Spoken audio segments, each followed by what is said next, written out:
Oi gente, tudo bem? Hoje eu vim falar sobre o livro O Pacto da Branquitude, da autora Cida Bento, que é um livro que eu vejo que está caindo em editais de concurso público para analista e outras áreas, e eu acho muito importante a gente ler esse livro, discutir, debater, porque de uma certa forma está todo mundo em alguma organização, seja ela pública, seja ela privada, então é importante a gente entender como é que o racismo se manifesta nas relações interpessoais, nesse caso em relações de trabalho.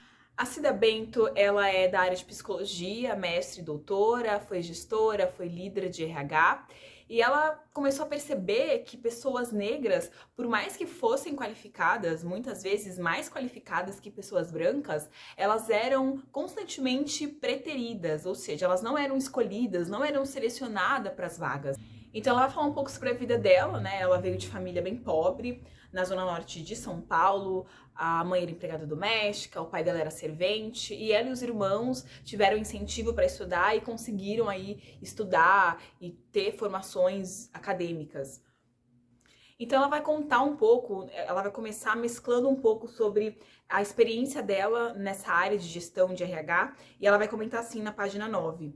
Não era preciso ter uma lupa para perceber que o perfil de candidatos considerados adequados para as posições mais elevadas na hierarquia das instituições, ou cuja imagem representava a organização, era sempre de pessoas brancas. Então, nesse momento, ela está falando sobre uma época que ela trabalhava como psicóloga organizacional. Então ela falou assim, né? Meu cargo me permitia ver como esse imaginário sobre brancos expurgado, lavado de suas dimensões negativas, do seu lugar de descendência e herança escravocrata, impactava a área de recursos humanos.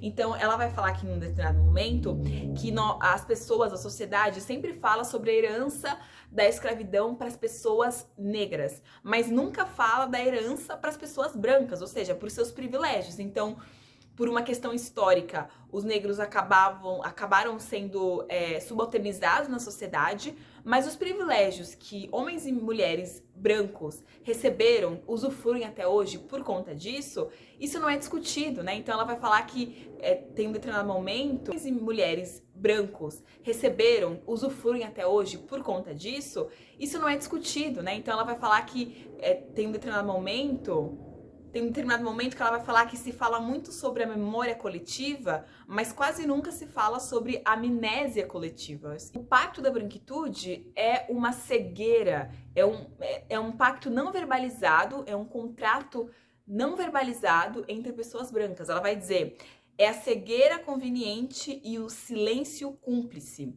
Então é esse pacto que faz com que pessoas brancas tenham privilégios. Mas os privilégios, a branquitude, ela não vai se manifestar da mesma forma. Ela vai dizer que, por exemplo, pessoas brancas pobres, homens, mulheres brancos pobres, dependendo da sexualidade e de outras questões, vai se beneficiar desses privilégios de maneiras diferentes. Então não é algo hegemônico, né? Mas aqui ela está trazendo mesmo para esse âmbito estrutural, para que nós entendamos que, no caso aqui, como uma gestora de RH, teve um momento que ela estava fazendo uma seleção e o cara falou assim, então, eu acho melhor você contratar uma secretária branca e não uma negra. Então, quando ela vai fazer toda essa análise sobre como se formou essa branquitude, não é que ela esteja tirando, obviamente, a responsabilidade individual das pessoas, mas o que ela está dizendo é, esse pacto, ele tem raízes muito mais profundas na sociedade. Então, ela vai dizer que, como é que se forma esse pacto? O pacto da branquitude, segundo a Cida Bento, se formou com um processo de colonização, com um processo de expansão europeia. E esse pacto, por sua vez, ele gera esquecimento, ele gera um deslocamento da memória, um trato subjetivo não verbalizado, né? Aqui na contracapa ela diz que é claro que os brancos, eles não promovem reuniões às 5 horas da manhã para decidir como é que eles vão manter os seus privilégios e excluir os negros. Mas é como se assim fosse. É uma provocação muito interessante, né?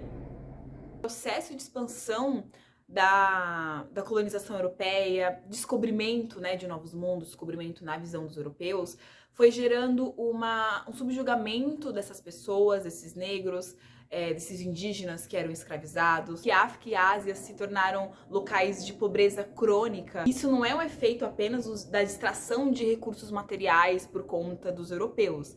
Ela fala que isso também tem a ver com a destruição de estruturas econômicas e sociais tradicionais. Ou seja, ela está falando também de genocídio, ela está falando de todo o desmantelamento dessas estruturas que foram geradas ali nesse processo de colonização. O livro, ele é dividido em 10 capítulos. O primeiro capítulo se chama Pacto Narcísico.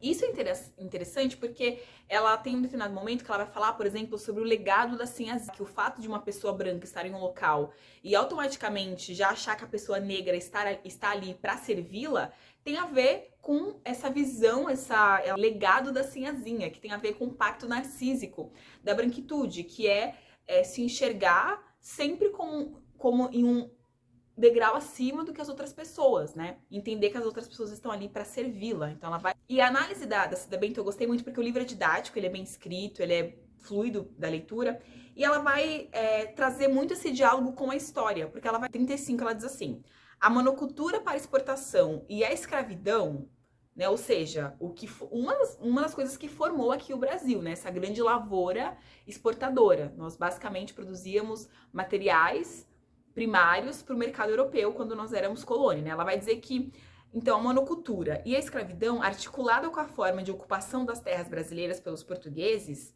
ou seja, sesmarias, né? Definiram as raízes da desigualdade social que teve início no século XVI. Então, percebe que ela não está simplesmente fazendo uma análise de comportamento. Ela vai falar sobre isso também, ela vai mobilizar alguns conceitos da psicologia, lembrando que a Cida Bento, como eu já disse, ela é formada em psicologia, nessa área de gestão de RH, mas ela vai no cerne mesmo da questão, fala assim, ó, toda essa desigualdade que nós temos, essa desigualdade social, o genocídio da população negra, essas desigualdades que se expressam nas estatísticas que mostram que mulheres e homens negros ocupam as piores posições na sociedade brasileira, com subemprego, tendo dificuldade de acessar aí espaços de poder, tem a ver com a forma como esse país foi constituído, né? Ou seja, monocultura para exportação e escravidão. Então, presta atenção. Então, tem uma parte aqui que chama-se Capital e Raça, que foi um dos meus capítulos preferidos. Que ela vai falar, então, sobre essa ideia, né, esse argumento sobre o capitalismo e como que ele precisa sempre subjugar outras pessoas, outros corpos, para conseguir ter a sua acumulação, né, a sua acumulação e a sua expansão. E lá no final do livro também ela vai falar um pouco sobre a questão do neoliberalismo, como que o neoliberalismo, com as suas políticas de austeridade, que cortam serviços sociais, prejudicam sobretudo a população negra, que são aquelas pessoas que mais acessam, que mais precisam por exemplo, de saúde pública, de educação pública. Então, quando você tem um corte, uma política econômica de austeridade, de corte de gastos públicos, quem são os principais afetados? A população negra. Então, perceba que ela não está dizendo que é simplesmente uma solução de pessoas negras nas melhores posições das empresas. Claro que isso também é importante, né? Mas não é só isso, né? Porque ela está dizendo que esse problema é muito mais estrutural do que a gente pensa. Então, ela vai mobilizar, por exemplo, Florestan Fernandes para falar como que no Brasil o trabalho, né, ele lança suas raízes através do trabalho escravo, né? De nós termos uma responsabilização das organizações, tanto públicas quanto privadas, e aqui eu acho importante, como eu já disse, esse livro está caindo em editais de concursos públicos, porque uma empresa, uma organização pública, diferente de uma empresa privada, ela não visa lucro, ela visa atender o cidadão, que é o... É muito importante nós estarmos lendo esses livros, porque ela fala que muitas vezes quando ela vai falar sobre isso, ela é ouvida como a pessoa da diversidade. É como se tivesse um padrão homogêneo e aí colocar pessoas negras, mulheres negras, homens negros nesses espaços, é visto como diversidade.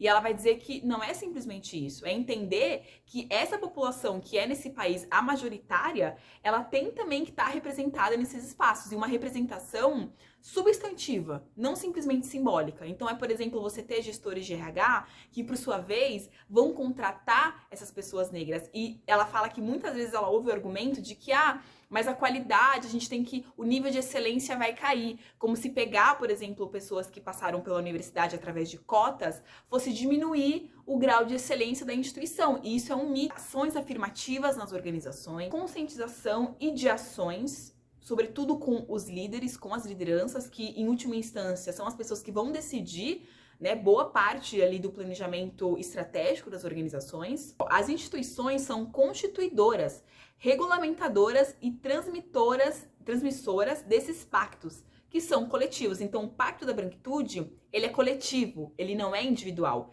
Ele se manifesta também, né, de maneira individual, mas ele é um pacto coletivo e, como eu disse, isso é muito importante, essa estrutura de privilégio que as pessoas brancas vão usufruir, isso vai depender da posição que essa pessoa branca ocupa na sociedade. Ou seja, uma mulher branca rica, uma mulher branca pobre, proletária, ela vai usufruir de maneira muito diferente desse. Então é isso, gente. Eu recomendo muito que vocês leiam o livro Pacto da Branquitude, da Cida Bento. Eu espero que eu tenha.